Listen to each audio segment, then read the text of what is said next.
This coffee shop is horrifying. Not only is it the worst coffee I've ever tasted in my life, but there's also a girl who works here who I think is possessed. I ordered a mocha with extra whip, but when it arrived, it looked like dirty dishwater. And then I saw the barista. She had the most horrific grin on her face and she was licking the tip of the cup to start. So I thought, YOLO, let's try it. I should have left immediately, but I was curious about the app.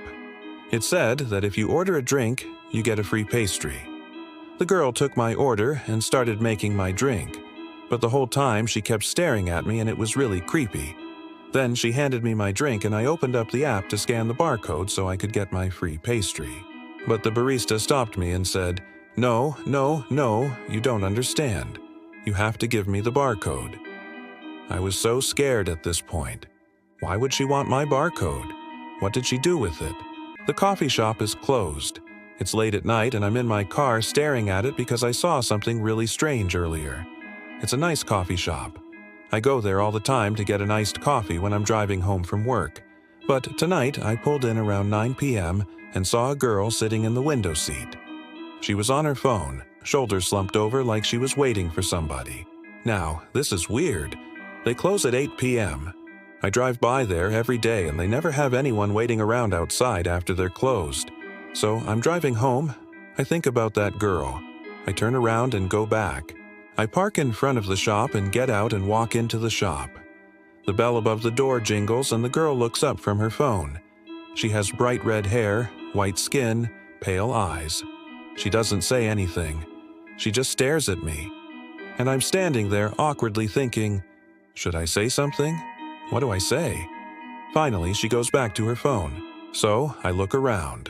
No one else is in here. There's no barista behind the counter. There's no manager in the back. There's no one around. I can hear water running somewhere in the back. So I decide to investigate.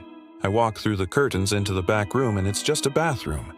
The door is propped open with a broom handle and there's water running from the sink faucet. I don't see anyone. I wash my hands, I dry them, and I go back out. Now the girl is standing by the counter looking at me. I'm trying to figure out what to say. Finally, I ask her, "What are you doing here?" She looks down at her feet and says nothing. So I try again. "How are you still here? They're closed." Again, she looks down at her feet and says nothing. And I'm getting kind of creeped out at this point. So I just walk out. I drive home and I'm telling my wife about this girl in the coffee shop. And my wife says, "Oh, that's funny. You know, we haven't talked about that coffee shop in a while." And I'm confused. "What do you mean?" My wife says, "Well, isn't it strange how you always go to that coffee shop? You drive past 5 other coffee shops to get there." I think about it. Yeah, I guess I do. I mean, I don't consciously do it. I always end up at that one.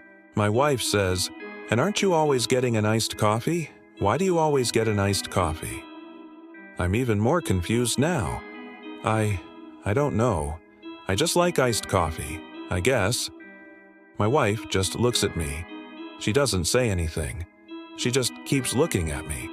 I don't know how long she stared at me. It felt like forever. Finally, she says, "Why don't you just call them and ask them?"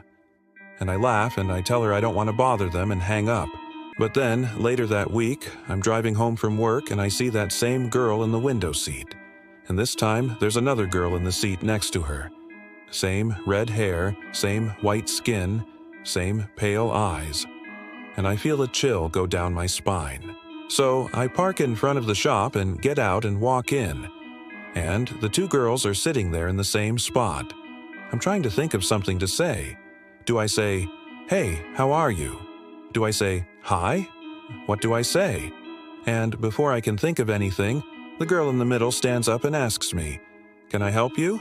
I take a deep breath and I try to collect myself and I say, "Yeah, how come your coffee shop is closed during business hours?" The girl looks down at her feet and then she looks back up at me and she says, "You're not supposed to be seeing us." I'm kind of scared at this point, but I'm also kind of curious. So I say, "What do you mean?" And she says, "This is a special place. Only special people are allowed to be here after 8 p.m. And then she leans in close to me and she whispers, Do you feel special? I'm trying to think of a response. I don't know what to say. And while I'm thinking of something to say, the other girl standing behind the counter starts taking my order.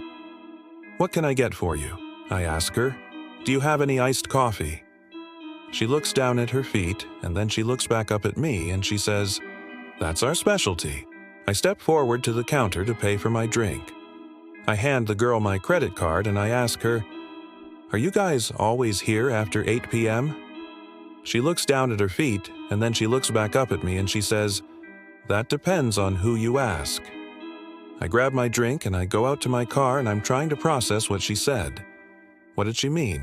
Am I special? Who is she? Who are they? Later that day, I'm at home and I keep replaying the conversation in my head. Did she mean that I'm special like I'm important? Or is special like I'm stupid? Like, am I special? So I decide to go back to the coffee shop. This time I bring my phone with me so I can look up their menu online. Maybe if I bring evidence that I am indeed a normal person, they'll let me have a coffee. I walk into the shop and the two girls are sitting in the same spot. And then the girl in the middle stands up and asks me, "Can I help you?" And I show her my phone. "Here, look, I'm just a normal guy. I have a normal job. I pay my bills. I mow my lawn. I change my oil. I vote. I have a 401k. I buy insurance. I pay taxes. Look at me." She's silent for a moment. She's staring at my phone and then she looks up at me and she says, "You're just a normal guy. You're not special at all." And I'm devastated. I feel tears welling up in my eyes. And then the other girl chimes in. She says, "He's just a normal guy, right? But you know what? Normal guys don't come into our coffee shop." And I feel like she's got a point. They both stand up. They both walk toward me. And I can see the disappointment on their faces. It's like I've let them down somehow. And then they both lean in close to me and they whisper together, "You're not one of us, are you?" And I shake my head. "No, I'm not." And then they both reach out and they grab my arms and they pull me close. And I scream. They don't bite me. They don't claw me. They just stare at me. And then they start laughing. It's a really ugly sound, and I'm crying. I'm screaming. And then the girl with the phone says, "Shut up, you pathetic loser. We told you you weren't special." And the other girl pulls me closer and she whispers in my ear, "You may not be special, but you're mine now." And I feel something hot and wet trickle down my neck. And then I see the girl with the phone holding a silver lighter in her other hand. And then everything goes black.